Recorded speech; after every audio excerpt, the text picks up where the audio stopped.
حضرت عائشہ رضی اللہ تعالیٰ عنہ سے فرمایا اپنے رشتہ دار پر غمگین نہ ہو، اس لیے کہ یہ اس کی نیکیاں ہیں۔ اس حدیث سے معلوم ہوتا ہے کہ موت کے وقت ہونے والی سختی مرنے والے کی بدعمالیوں کا ہرگز نتیجہ نہیں ہوتی۔ مسلمان کے حق میں اس پر اجر و ثواب اور گناہوں کی معافی کی ہی امید رکھنی چاہیے۔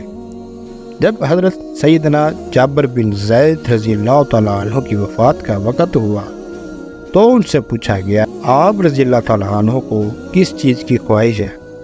ارشاد فرمایا حضرت سیدنا امام حسن رضی اللہ تعالیٰ عنہ کو دیکھنا چاہتا ہوں۔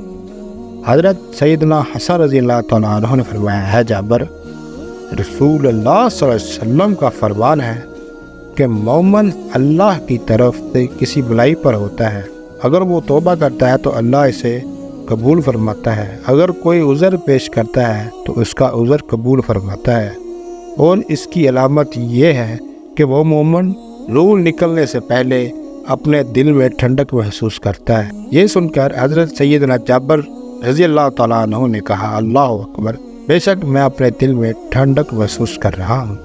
پھر دعا کی اے اللہ، بے شک میں تیرے ثواب کی خواہش رکھتا ہوں، لہٰذا تو میرے گمان کو سچ کر دے اور میرے خوف اور گھبراہٹ کو دور فرما دے۔ پھر آپ رضی اللہ تعالیٰ عنہ نے کلمہ شہادت پڑھا اور انتقال فرما گئے۔ انسان کی زندگی میں روح کو 3 موقعوں پر تکلیف پہنچتی ہے۔ انسان کی روح چیخیں مار مار کے روتی ہے۔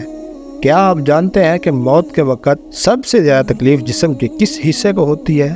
امیر المومنین حضرت علی رضی اللہ تعالیٰ عنہ سے جب یہی سوال پوچھا گیا تو حضرت علی رضی اللہ تعالیٰ عنہ نے فرمایا موت آرے کے چیرنے اور کینچی کے کاٹنے سے زیادہ سخت۔ آرے کے ذریعے چیرنے والا انسان گویا کو یا کینچی کے ذریعے کاٹنے والے انسان کو اتنی تکلیف نہیں ہوتی جتنی تکلیف موت کی دبوچ میں آنے والے انسان کو ہوتی ہے۔ انسان کی زندگی میں روح کی جتنی تکلیف موت کی دبوچ میں آنے والے انسان کو ہوتی ہے۔ انسان کی زندگی میں روح کو 3 موقعوں پر صدمہ پہنچتا ہے۔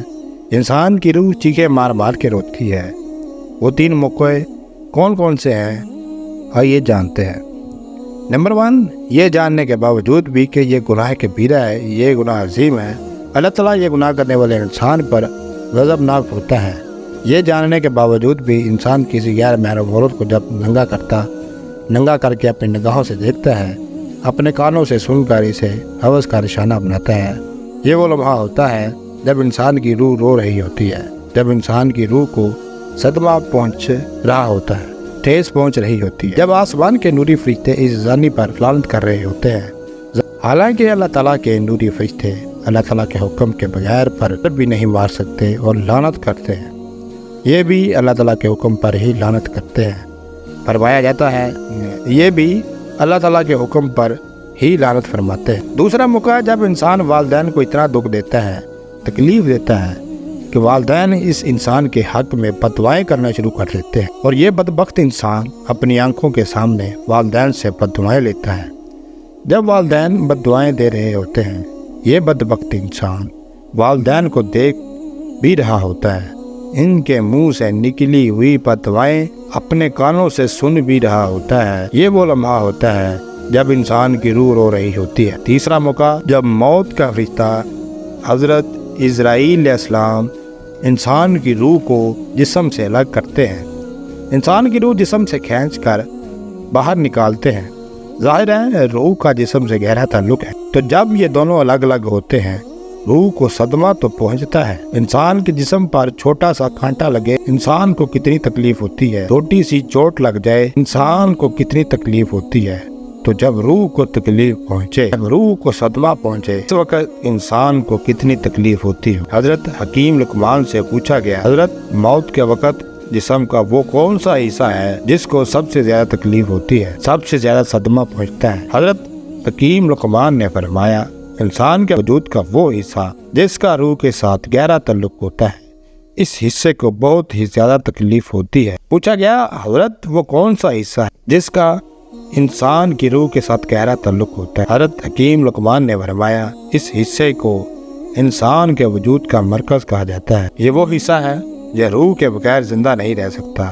جیسے ہی روح جسم کو الوداع کہتی ہے، دل بھی کام کرنا چھوڑ دیتا ہے، اور جب یہ دونوں ایک دوسرے سے الگ الگ ہو رہے ہوتے ہیں، دونوں تکلیف میں ہوتے ہیں، دونوں کا درد انسان کا وجود برداشت نہیں کر پاتا، مرتے وقت آنکھوں کے درد کو بھی انسان محسوس کرتا ہے، بالوں کے درد کو بھی انسان محسوس کرتا ہے، حالانکہ یہ وہ حصے ہیں جن کے کاٹنے سے انسان کو تکلیف نہیں ہوتی، لیکن موت کے وقت ان کی تکلیف انسان کو محسوس کرے گی۔ فرمایا موت کے وقت سب سے زیادہ تکلیف دل کو ہوگی، دل کو صدمہ پہنچے گا۔ فرمایا اس دل کو پاک لو، فرمایا اس دل کو پاک کر لو، اس دل کو پتھر نہ بناؤ، اس دل کو نرم کرو۔ آپ صلی اللہ علیہ وسلم نے سے پوچھا گیا کہ اگر دل پتھر بن جائے تو ان پتھر دلوں کو نرم کرنے کا کوئی نسخہ بتا دو۔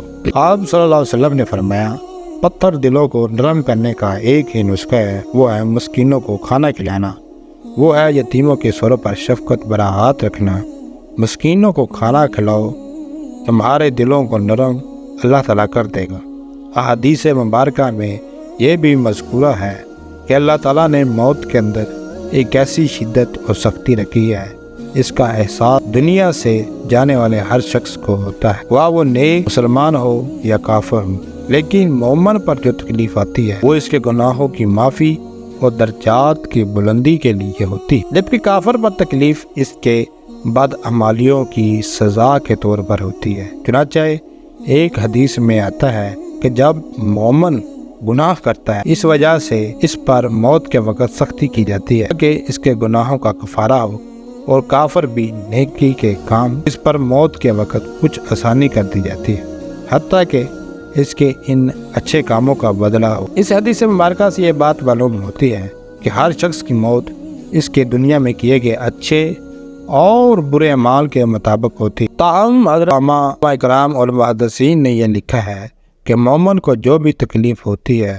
وہ تکلیف اس کے گناہوں کے بخشش کے لیے ہو یا اس کے درجات کی بلندی کے لیے، وہ حالت نزا عین روح نکلنے کے وقت سے پہلے اور جب اس کی روح نکل رہی ہوتی ہے تو اس وقت اللہ تعالیٰ اس کی تمام تکلیف کو دور فرما کر سہولت اور آسانی سے روح قبض کر لیتے ہیں اور آنے والے مراحل بھی آسان فرما دیتے ہیں۔ ایک مرتبہ حضرت علی رضی اللہ تعالیٰ عنہ نماز جمعہ کی تیاری فرما رہے تھے، خطبہ شروع ہوا تو آپ رضی اللہ تعالیٰ عنہ روح کے بارے میں اہم ارشادات فرمانے لگے۔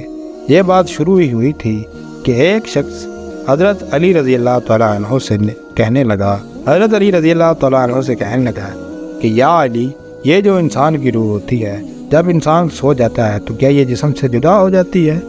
تو حضرت علی رضی اللہ تعالیٰ عنہ نے اس بات کے جواب میں فرمایا ہمارے جسم اور ہر انسان کے جسم میں جو روح اللہ تعالیٰ نے ڈالی ہے یہ 3 حصوں میں تقسیم ہوا۔ پہلا حصہ انسانی جسم میں رہتا ہے، دوسرا حصہ انسان کے وجود سے باہر یعنی برزخ میں اپنے آپ کو دیکھ رہا ہوتا ہے، جبکہ روح کا تیسرا حصہ انسان کے جسم سے جدا ہوتا ہے، اور وہ تب جدا ہوتا ہے جب انسان سو جاتا ہے۔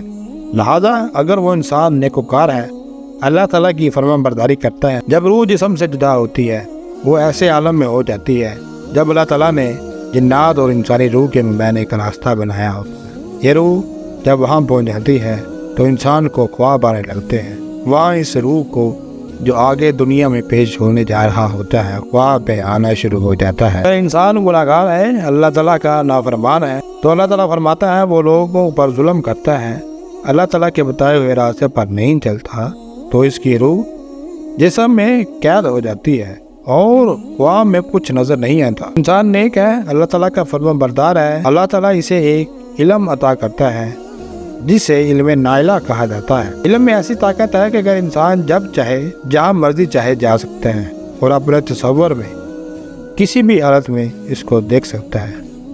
یہ تب ہی ممکن ہوتا ہے جب انسان اللہ تعالیٰ کے قریب رہتا ہے، اس کی اطاعت کرتا ہے، اس کے حکم کو بجا لاتا ہے۔ جب یہ علم نائلہ اپنے بلند ترین مقام کو پا لیتا ہے تو انسان جب چاہے جہاں چاہے جا سکتا ہے، لہٰذا اس کو ہر شے کی قید سے آزادی مل جاتی ہے، یعنی اللہ تعالیٰ اس سے اس قدر راضی ہوتا ہے کہ اسے یہ علم عطا کرتا ہے۔ اور حضرت علی رضی اللہ تعالیٰ عنہ نے یہ بھی فرمایا کہ اللہ تعالیٰ نے علم کے خزانے